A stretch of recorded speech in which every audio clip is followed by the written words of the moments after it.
반갑습니다. 여러분 기도해 주셔서 제가 한국 가서 검진도 받고 또 볼일을 보고 잘 다녀왔습니다. 여러분 얼굴을 배우니까 천사 얼굴 본 것 같습니다. 예. 우리 새해 세 번째 주일인데 오늘은 복이 있는 사람이라는 제목으로 우리의 행복한 생활에 대해서 저 말씀을 준비했습니다. 제가 인터넷 검색하다가 어떤 사람이 행복하냐 하는 것을 살펴보는 가운데 꾸펫이 행복여행이라고 하는 그러한 영화에 대한 글을 읽었습니다. 이 사람은 정신과 의사입니다. 정신과 의사로서 많은 환자들을 대하면서 그들에게서 불행한 삶의 요인들을 고치고 행복한 삶을 살아가도록 지도를 해주는데 늘 우울하고 또 답답한 그런 환자들을 치료하지만은 그 환자들이 잘 회복이 안 돼요. 여전히 불행하고 또 우울하고 그래요. 그래서 아무래도 내 능력으로서는 이 사람들을 도와줄 수가 없겠다는 생각이 들어가지고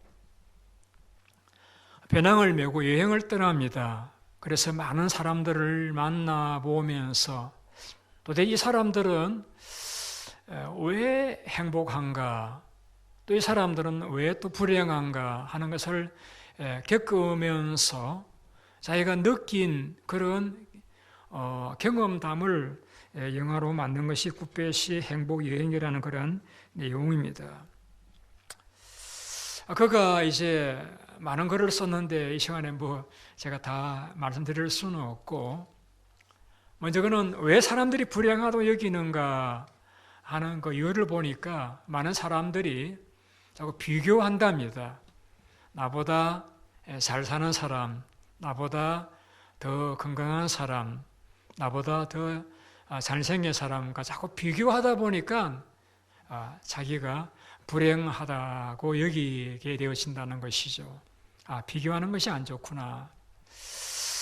그 다음에 이제 많은 사람들은 행복은 현재 삶에서 경험되는 것이 아니고 미래의 어떤 큰 부자가 되거나 내가 하는 일이 성공하거나 그러면은 내가 행복하리라라고 미래의 어떤 일이 생기거나 다가올 그런 일로 생각하기 때문에 현재 행복하지 못하고 있다라는 것이죠. 그래서 이제 그분의 깨달음 한 가지 뭐냐면은 어떤 사람이 행복하냐?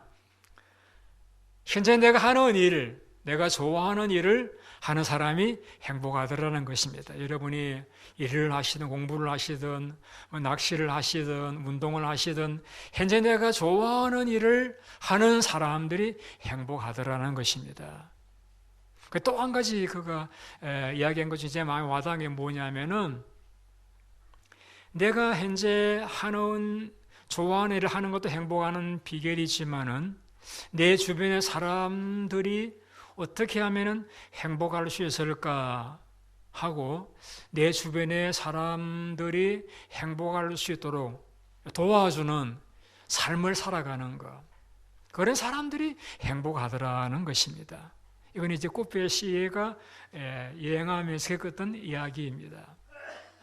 여러분에게도 도움이 되는 좋은 말인 것 같아서 제가 언급해서 말씀드리는 것입니다. 오늘 우리는 시편을 읽었는데 시편은 이제 1편은 저자가 나와 있지 않는데 아마 다윗이나 모세 아니면 솔로몬이 쓴 글이라고 볼 수가 있습니다. 이 시편 기자는 꾸펫이와 다르게 어떻게 이야기하고 있는가 하면은 복이 있는 사람이 있다는 것입니다. 복이 있는 사람. 복이 있는 사람이 있더라. 어떤 분은 제보고 말하시면 목사님 저는 참 복이 없는 것 같아요 그러는데 왜요? 그러니까 몸이 아프기도 하고 애들이 잘 안 되기도 하고 남편도 돈도 많이 벌지도 못하시고 일이 잘 털어지고 그래서 참 난 복이 없는 것 같아요 그렇게 말씀하시는데 이 시편 기자는 복이 있는 사람이 있다라고 말씀하면서 그런 것 이야기하지 않습니다. 뭐 돈, 남편, 사업, 직장 이런 거 이야기하지 않고 뭐라고 이야기하고 있는가 하면은 하나님 말씀을 묵상하는 자가 복이 있더라. 하나님 말씀 묵상하는 자가 복이 있더라고 말씀하고 있습니다.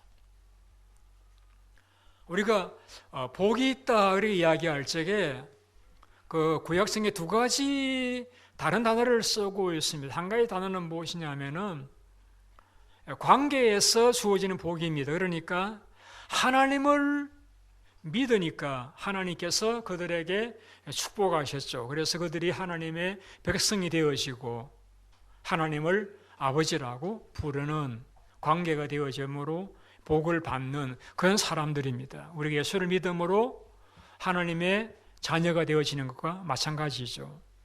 이런 하나님을 믿음으로 예수를 믿음으로 이런 관계에서 자신의 어떤 행위와는 상관없이 그러한 관계를 맺음으로써 내가 복 있는 사람이 되는 그런 것을 성경은 복이라고 말씀을 하고 있습니다. 그런데 오늘 본문에서 말씀하고 있는 이 복이 있는 사람이라 이야기, 이 복은 그런 건 아니에요. 어떤 것이냐면은 삶의 태도와 삶의 방식이 복되게 살아가는 사람을 이야기합니다.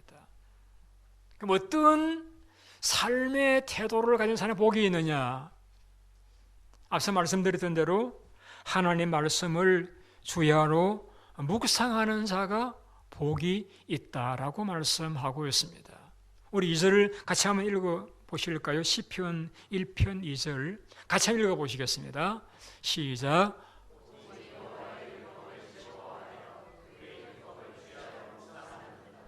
묵상하는도다. 3절도요. 그는 시냇가에 심은 나무가 철을 열매를 맺으며 잎사귀가 마르지 않은 것 같으니 그가 하는 모든 일이 다 형통하리로다. 하나님 말씀을 주야로 묵상을 하며 살아가니까 그가 복이 있는 사람이 되어져 가지고 그가 하는 모든 일이 다 형통하리로다. 2절을 다시 한번 띄워주시기 바랍니다. 하나님 말씀을 주야로 묵상하는 자가 형통하고 복이 있는 자다. 여러분 쉬워요? 어려워요? 쉽잖아요. 하나님 말씀을 묵상하는 자가 복이 있는 자다. 그렇게 말씀하고 있습니다. 그러면은 하나님 말씀 묵상하는 것이 왜 복이 있느냐? 여러분 우리가 어떤 사람을 생각할 때가 있잖아요. 그 사람을 생각한다는 것은 이제 그 사람의 말을 생각한다는 의미도 되어 있습니다. 그분은 왜 그런 말씀을 하셨지? 그 말을 곰곰이 생각하면서 그분을 생각하게 되어지잖아요. 그래서 하나님 말씀을 생각한다는 것은 하나님을 생각한다는 것입니다. 이걸 다르게 표현하면 하나님과 교제한다. 우리 어떤 사람과 교제한다라고 이야기할 적에 그 사람이 뭐라고 이야기했지 하고 그 사람을 자꾸 떠올리고 그 사람의 말을 떠올리고 생각하는 것이 교제하는 것이잖아요. 그래서 하나님 말씀을 묵상하는 자가 복이 있다라는 말씀은 하나님의 말씀을 묵상하면서 하나님을 늘 생각을 하게 되어지는 것이죠. 그러니까 하나님을 생각하니 하나님 관계가 좋아지니까 그 삶이 하나님의 생각과 방식대로 살아가게 되어지겠죠. 그러니까 결과적으로 형통하게 되어지고 하나님의 복을 받는 자가 되어진다라는 것입니다.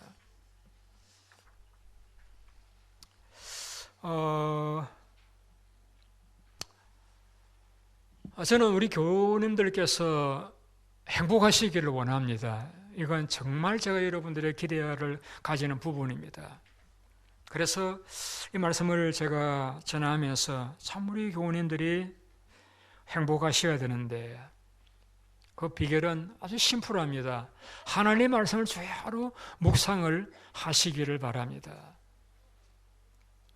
여러분, 하나님 말씀 묵상하시려고 하면은 어떻게 해야 됩니까? 쉽습니다. 하나님 말씀을 펴고 말씀을 읽으시는데 시간을 할애하셔야 됩니다. 여러분들의 삶이 바쁘시고 분주하신 것 제가 모르는 바 아니지만은 여러분, 우리가 하나님 말씀을 묵상하시려고 하면은 하나님 말씀과 좀 많은 시간을 같이 보내셔야 됩니다. 말씀을 천천히 조용히 읽으시면서 하나님 말씀을 묵상하는 그런 시간을 보내시는 것입니다. 그러시려고 하면은 여러분이 하시는 바쁜 일에서 좀 손을 떼고 시간을 만드셔야 됩니다. 그래서 하나님 말씀을 읽기 위해서 다른 일을 접어두고 그 말씀을 펴고 읽으시고 또 생각하고 또 기다리는, 하나님 오늘 이 말씀을 통해서 저에게 무엇을 말씀하시고자 하십니까? 라고 하나님의 말씀을 경청하는, 기다리는 그런 시간을 여러분이 좀 내셔야 돼요. 우리가 그 다른 사람과 관계를 잘 하시는 분들 보면은 특징이 있습니다. 자기 말만 하지 않고 상대방이 뭘 말씀하고자 하시는지에 대해서 관심을 가지고 들으려고 하셔요.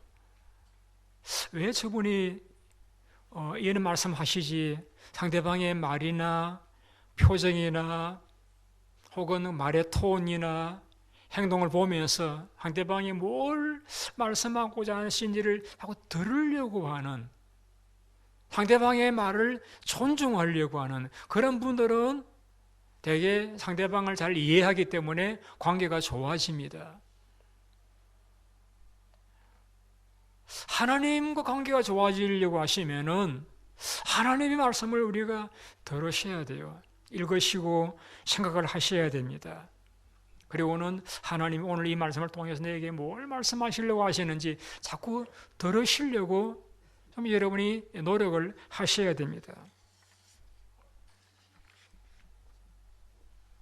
내가 하고 싶은 말들도 많이 있죠. 하나님 이런 게 필요하고 저런 것도 또 채워져야 되고 요구하고 싶은 게 많이 계실 수 있겠습니다만은, 그러나 그런 것들을 중단하고 먼저 하나님께서 내게 뭘 말씀하시려고 하시는지 귀를 기울이는, 침묵하는 그러한 시간을 가지셔야 하는 것입니다. 여러분, 우리가 하나님을 믿는다라고 하는 것은 다르게 표현하면은 하나님의 가시관을 받아들인다라는 의미가 있습니다. 하나님이 어떤 것을 우리에게 원하시고 어떤 스타일의 삶을 살아가기를 원하시는지를 우리가 성경을 통해서 내가 배우고 그걸 내가 받아들이는 그러한 것이 하나님을 믿는 것이다라고 이야기할 수도 있습니다. 내가 하고 싶은 삶의 스타일이 있고 많은 사람 살아가는 라이프 스타일이 있지만은 그런 것보다는 하나님께서 말씀을 통해서 우리에게 보여주는 라이프 스타일, 가치관, 생각, 사고방식을 받아들이고 그런 식으로라도 살아가려고 애를 쓰는, 이것이 하나님을 믿는다라고 이야기할 수 있는 것입니다. 그래서 신명기에서는 이렇게 말씀하고 있습니다. 내가 오늘 너의 행복을 위해서 너에게 명령하는 여호와의 명령과 규례를 지킬 것이 아니냐. 하나님 말씀은 우리의 행복을 위해서 주셨다고 말씀하고 있습니다. 그러면은 우리가 우리의 행복을 위해 주신 말씀이라고 하면은, 우리가 그 하나님 주시는 행복을 누리는 자가 되기를 원한다라고 하면은 하나님 말씀 앞에 우리가 나아가야 됩니다. 그 말씀을 펴고 그 말씀을 통해서 하나님이 내게 말씀하시는 것이 무엇인가를 들으려고 하는 일에 시간을 내시고 노력을 가지셔야 된다는 것을 말씀드리고 싶습니다. 그래서 우리가 말씀을 통해서 깨달은 그런 원리와 방법을 따라 살아가시다 보면은 제가 장담 드릴게요. 여러분 분명하게 행복한 삶을 살아가시게 되어지는 것입니다. 그리고 형통한 자가 될 수가 있는 것입니다. 여호수아 1장에서도 하나님이 여호수아에게도 말씀했습니다. 율법책을 떠나지 마라. 주야로 묵상하라. 그 말씀대로 지켜 행하라. 그리하면은 내가 평탄하게 될 것이요 내가 형통하리라라고 했습니다. 저는 매일 우리 성경 읽기반 교우들과 함께 말씀 읽는 시간이 얼마나 행복한 시간인지 말로 다 표현할 수가 없습니다. 제가 그 시간을 또 통해 설교를 해야 되기 때문에 저는 먼저 집에서 말씀을 읽습니다. 읽으면서 구약도 읽고 신약도 읽으면서 참 행복한 시간이에요. 읽을 때마다 하나님께서 제 마음에 와닿는 말씀 주시고 그 말씀을 제가 또 짧은 시간 설교를 드리고 이렇게 하는데 참 좋아요. 그리고는 본당에 와서 교도관 기도합니다. 말씀 읽고 기도하는 시간이 너무 행복하고 좋아요. 그런데 결과를 보면은 교회도 잘 돼요. 가정도 행복해요. 여러분 너무 하나님 말씀을 구태의연한 혹은 고리타분한 그런 말씀으로 생각하지 마십시오. 하나님 말씀은 우리 현재의 삶의 지혜와 하나님의 인도와 방식을 가르쳐 주기 때문에 이 말씀을 따라 살아가다 보면은 우리의 생각도 우리의 삶도 행복하게 되어진다라는 것입니다. 이것이 오늘 시편 1편에서 다윗이 우리에게 말씀하고 있는 행복의 비결입니다. 하나님의 복 있는 사람은 하나님 말씀을 즐거워하고 주야로 묵상하는 사람이다라고 했습니다. 자, 우리 다윗의 견해는 부었음. 우리가 신약으로 와서 우리가 예수님의 또 의견을 한번 참조해 보도록 하겠습니다. 우리 마가복음 4장 보셨잖아요.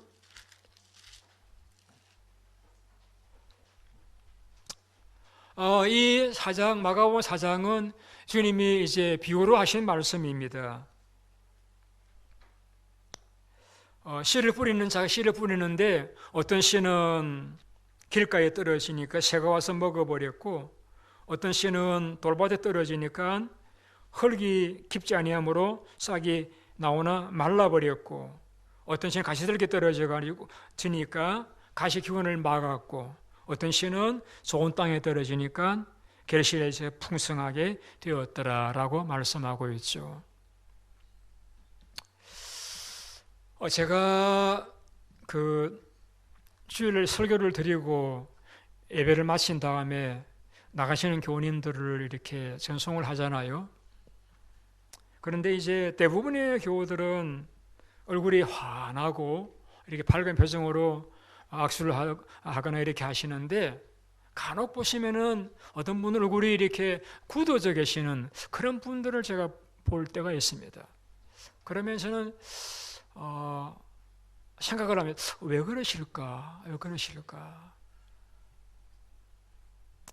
제가 내린 결론은 뭐냐면 저분은 제 설교에서 은혜를 받지 못하셨구나. 그렇게 저는 생각을 하게 되어집니다. 최근에 제가 미시대에 오신 장로님과 말씀을 나누는 가운데 새롭게 깨달은 것이 뭐냐면은 이런 나무를 우리 심을 적에 우리 생각에는 봄에 심어야 나무가 잘 자란다 생각하는데 장로님 이야기는 그렇지 않대요. 나무는 겨울에 심어야 잘 자란답니다. 신기하죠? 나무의 뿌리가 겨울에는 옮겨 심었는지 그냥 심겨져 있는 것인지를 구분을 못하기 때문에 뿌리가 잘 내리고 잘 자란다는 그러한 이제 가든 사업을 하신 장로님의 이야기를 들으면서 그렇구나. 여러분, 이 나무와 토양과 굉장히 깊은 관계가 있습니다. 나무뿐만 아니라 곡식도 마찬가지입니다.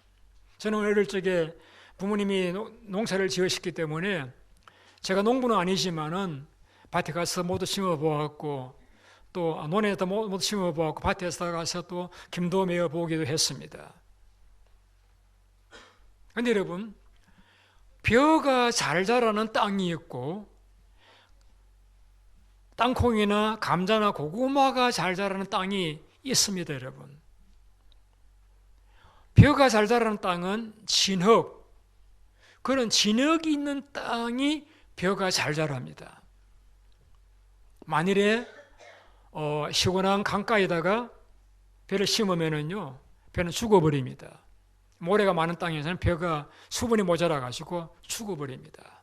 진흙 땅에 심어야 벼는 잘 자랍니다. 그러나 이제 감자라는데 고구마나 땅콩 이런 것들은 모래가 섞인 그런 땅에 심어야 이것이 또 잘 자라고 좋은 이제 결과를 가져올 수가 있다라는 것입니다. 또 신기한 거는 여러분이 많이 드시는 그 블루베리는 또 땅이 산성인 땅에 심어야 잘 자란대요. 그러니까 이 작황물과 땅과는 깊은 관계가 있다는 사실을 제가 깨달았습니다.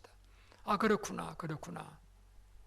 그런데 오늘 예수님께서는 뭘 말씀하고 계시는가 하면은 그런 식물만 토양과 관계가 있는 것이 아니라 우리가 하나님의 말씀을 읽고 들으시고 묵상을 함에 있어서도 우리가 마음의 토양이 굉장히 중요하다는 것을 말씀하고 계시는 것입니다. 우리 마음이 길가와 같이 딱딱하다든지 우리 마음속에 돌멩이와 바위와 같은 의심이 들어있다든지 우리 마음속에 욕심과 염려와 근심이 가득 차 있다라고 하면은 아무리 우리가 행복할 수 있는 하나님의 말씀이라 할지라도 우리에게서 결실을 가져올 수가 없다라는 것입니다. 오늘 그걸 말씀하고 있는 거예요. 마음의 토양이 중요하다. 마음의 토양이 중요하다. 아무리 우리에게 생명이 되고 복이 되는 말씀이라 할지라도 이 말씀을 읽거나 또 들으시거나 생각하시는 우리의 마음들이 마음의 토양이 딱딱하거나 돌멩이가 있거나 의심하거나 염려하거나 두려워하거나 이런 것이 가득 차 있다라고 하면은 이 말씀 우리 속에서 아름다운 결과, 복된 그런 삶을 가져다 주지를 못한다라는 것입니다. 마음의 토양이 중요하다는 것이죠. 그래서 농부가 농사를 짓기 전에 먼저 땅을 쟁기로서 디빕니다. 그래서 엎어서 그 굳은 땅을 또 나무로 쳐서 이제 부드럽게 만들고 물을 주어서 또 축축하게 만들고 거름을 주어서 또 이렇게 회복을 해서 그런 다음에 이 씨를 뿌리잖아요. 예수님께서는 하나님의 말씀 우리에게 복이 되지만은 그러나 그 말씀을 받는 우리 마음의 토양이 회복되지 않으면은 좋은 결실을 가져올 수 없기 때문에 우리가 하나님의 말씀을 대할 때에 우리 마음의 토양이 어떻는지를 먼저 점검을 해보라는 뜻에서 이 씨 뿌리는 비유를 말씀해 주신 것입니다. 농부가 농사를 짓기 전에 돌멩이나 그런 것들을 다 제거하고 잡초를 뽑고 나무 뿌리를 뽑고 그 다음에 씨를 뿌리는 것과 같이 우리 마음 속에 있는 그러한 상태에 방해되는 그런 것들을 제거하는 노력을 먼저 선행을 해야 한다는 것입니다. 길가와 같은 마음, 우리가 이 복도 길이잖아요. 많은 다니다 보니까 흙이 그 발들에 의해서 딱딱해지잖아요. 세상에 여러 가지 정보와 생각들로 인해서 우리 마음이 굳어져 있는 그런 상태입니다. 선입관. 제가 목회하면서 잘하는 것은 없습니다만은 가능하면은 한 분도 제가 마음에 불편 관계를 가진 분이 없기 위해서는 많이 노력을 합니다. 왜 노력을 하느냐 하면은 제하고 불편 관계가 있으니까 제가 드리는 설교를 듣지 않으시는 것 같아요. 또 그러실 것 같아요. 저하고 저에 대해서 불편한 마음이 있는데 제가 아무리 좋은 설교를 해도 너나 잘해라 그럴 것 같아요. 그래서 제가 어느 한 분에게라도 마음에 걸리는 일이 없기 위해서 저는 나름대로 많이 노력을 합니다. 왜? 저는 말씀을 전하는 자이기 때문에. 선입관이 중요하잖아요. 설교자이거나 하나님에 대해서 또 오해가 있으시거나 선입관이 있다 보면은 하나님의 말씀을 받아들이질 않잖아요.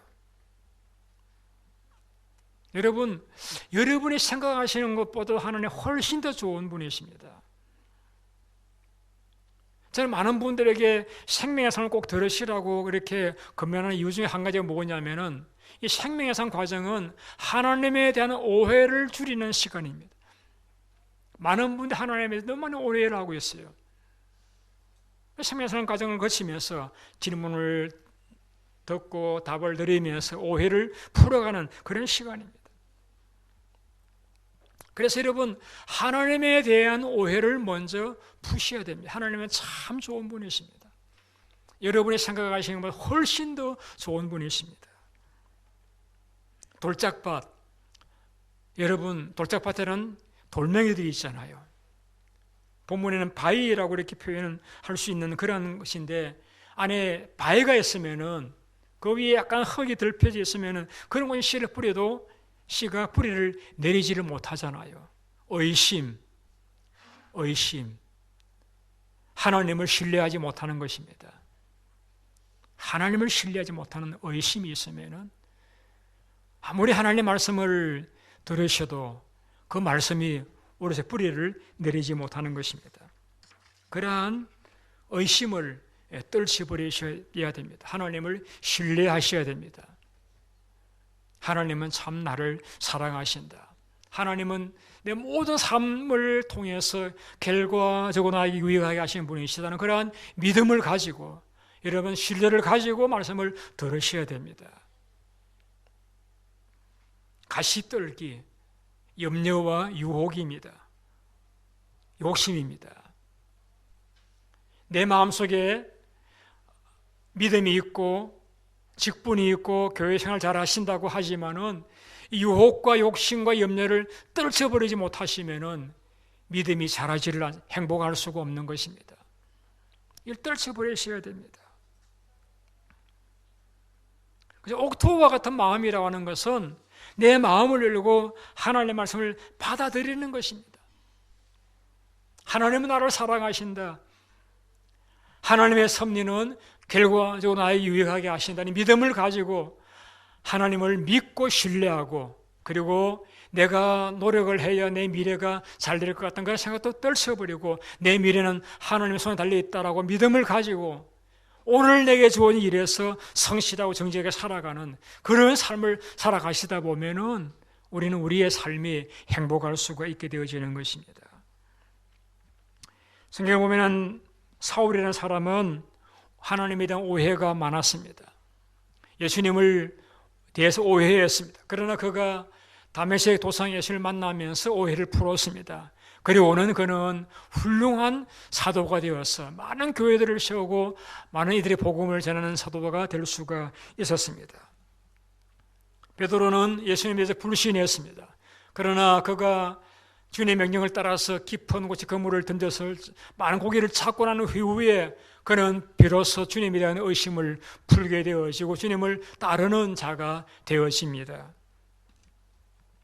삭개오나 사마리아 여인은 염려와 재물 유혹에 빠졌습니다마는 주님을 통해서 참된 행복이 어디 있는가를 깨닫게 되었을 적에 그들은 그 모든 걸 버려두고 주님을 따르는 새로운 삶을 살아갈 수가 있었습니다. 여러분, 제가 지금 뭘 말씀드리느냐면은 식물도 토양에 따라서 잘 될 수도 있고 안 될 수도 있는 것과 같이 아무리 복되신 하나님의 말씀이지만은 우리의 토양이 잘 준비되어 있지 아니하면은 하나님의 말씀이 우리에게서 역사할 수가 없다는 것을 말씀을 드리는 것입니다. 마음의 토양, 내 마음의 토양을 잘 가다듬어야 하겠다라는 것입니다. 저는 기본적으로 하나님께서 만드신 모든 사람들의 마음은 아름답다고 믿습니다. 아름다운 좋은 토양이라고 믿습니다. 그런데 이 좋은 토양이 세상의 여러 가지 정보들, 또 우리의 삶의 여러 가지 어려움들, 또 마귀의 어떤 생각들을 인하여서 딱딱해지고 굳어지고 유혹들을, 염려들 때문에 우리 마음이 지금 복잡해진 것이지, 본래 하나님의 주신 우리의 마음들은 순수하고 깨끗하고 아름답다라고 하는 것이 제가 믿는 신앙입니다. 그걸 회복하자는 것입니다. 회복하자는 것입니다. 근데 여러분, 우리가 농부를 가만히 보면은 길가에다가 씨 뿌리는 농부는 없습니다. 바위가 있고 자갈이 있는 데다가 씨를 뿌리는 그런 농부가 없습니다. 가시가 있는 곳에서 씨 뿌리는 그 농부는 없습니다. 농부가 씨를 뿌리기 전에 길가는 파서 뒤집어서 흙을 부드럽게 만든 다음에 씨를 뿌립니다. 바위들은 깨고 돌멩이는 골라내고 또 가시들은 뿌리부터 뽑아내고 한 다음에, 그런 다음에 씨를 뿌리지, 그냥 씨 뿌리는 그런 농부는 없습니다. 제가 말씀을 여러분들이 길가와 같은 마음은 오해를 푸십시오. 의심하는 그런 바위들을 덜어내십시오. 또 욕심과 같은 그런 가시들은 제거하십시오라는 말씀을 드리지만은 사실은요, 이것은 우리의 영역이 아닙니다. 농부가 길가는 뒤집고 바위는 골라내고 또 가시도 뽑아내는 것과 같이 사실은 우리 마음을 본래 하나님 만드셨던 대로 회복시키시는 분은 하나님이십니다. 그래서 우리 마음의 토양이 회복되는 것은 이래도 내 노력이 필요하긴 합니다만은 사실은 하나님의 은혜를 받으셔야 됩니다. 하나님께서 우리 마음속에서 오해와 의심을 해결해 주셔야 되고 염려와 걱정과 욕심을 제거해 주셔야 됩니다. 99% 하나님의 은혜가 있어야 우리 마음의 토양이 회복이 됩니다. 그래서 저는 설교하기 전에 기도를 하고 여러분들께서도 말씀을 들으시기 전에 여러분들 기도하셔야 되는 이유가 거기에 있는 것입니다.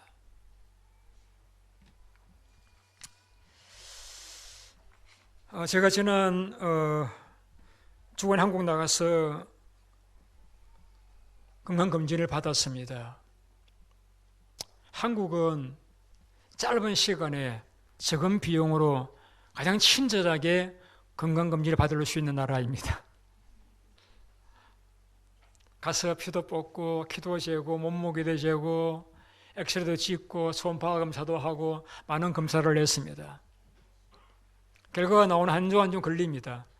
그런데 가장 빨리 나오는 결과가 있습니다. 위 내시경입니다. 그러니까 이제 사진을 보니까 바로 알잖아요. 내시경 검사를 했는데 2년 전에 없던 용종이 발견이 되었습니다. 그리고 조직 검사를 들어가는데 결과가 한 주간 뒤에 나온다고 했습니다. 제가 보니까 아주 작은, 아주 조그만 용종인데, 또 용종이라고 이렇게 어디 검사를 한대요. 그래서 한순간은 좀 당황을 했죠. 큰일 났네. 내가 암이면 어떻게 하지?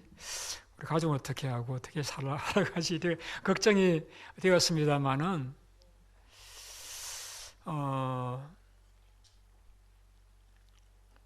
되게 암이면은 말이죠. 체중이 줄어요. 그런데 최근에 체중이 더 늘었거든요. 그래서 이 암은 아니다. 그리고 제가 하나님 앞에 뭐 죄는 없는 건 아니지만 바르게 살려고 많이 노력을 해왔으니까 그럴 일이 없을 것이다. 그리고 설사 암이라고 하더라도 이거 또 한 번 더 부딪혀 보지 뭐. 다른 병보다는 치료하는 기간이 좀 힘들긴 하고 어렵지만 한번 부딪혀 보지. 또 병 또 노력하면 또 나을 수 있지. 뭐 걱정할 게 뭐 있느냐 하고 제가 떨쳐버렸습니다. 그리고 맛있는 것도 먹고 사람도 만나고 잘 지냈습니다. 한 주간 뒤에 이제 병원에서 연락이 왔습니다. 암이 아니라고 그렇게 연락이 왔습니다. 괜찮다고. 검사만 한 1, 2년에 한 번씩 받으면 된다고 그렇게 이제 결과를 알려져 왔습니다. 제가 병원에 가기 전에 아침에 큐티를 하는데 성경에서 어떤 말씀을 제가 읽었는가 하면은 예수님께서 오셔서 세 가지 일을 하셨는데 많은 병자를 고치시고 귀신을 쫓으시고 복음을 전하셨는데 이는 저는 병자를 고치시는 그 말씀이 마음에 많이 와닿았습니다. 어떻게 와닿았는가 하면 예수님이 병자를 치료하셨다는 것은 우리가 아픈 것은 하나님의 뜻이 아니다. 하나님은 우리가 건강하기를 원하신다. 병은 하나님의 뜻이 아니다. 하나님 뜻은 우리가 모두가 건강하게 살아가는 것이다. 하나님 마음이 와닿았습니다.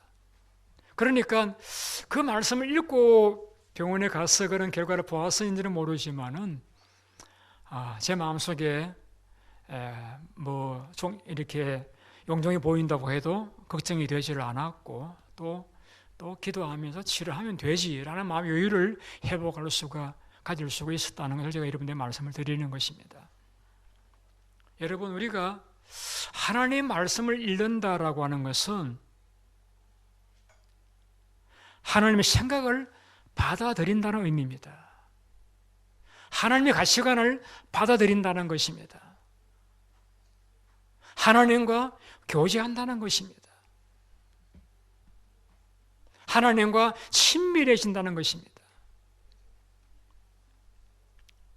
오늘 여러분의 상황과 제 상황이 다를 수 있겠습니다만은 공통적인 것은 우리의 생각이 하나님의 생각으로 가득 채워지고 우리 가치관이 하나님의 가치관으로 다스려진다라고 하면은 어떤 상황 가운데서 우리는 행복할 수가 있다라는 것을 말씀을 드리고자 하는 것입니다. 여러분 행복하시기 바랍니다. 우리 기도하겠습니다.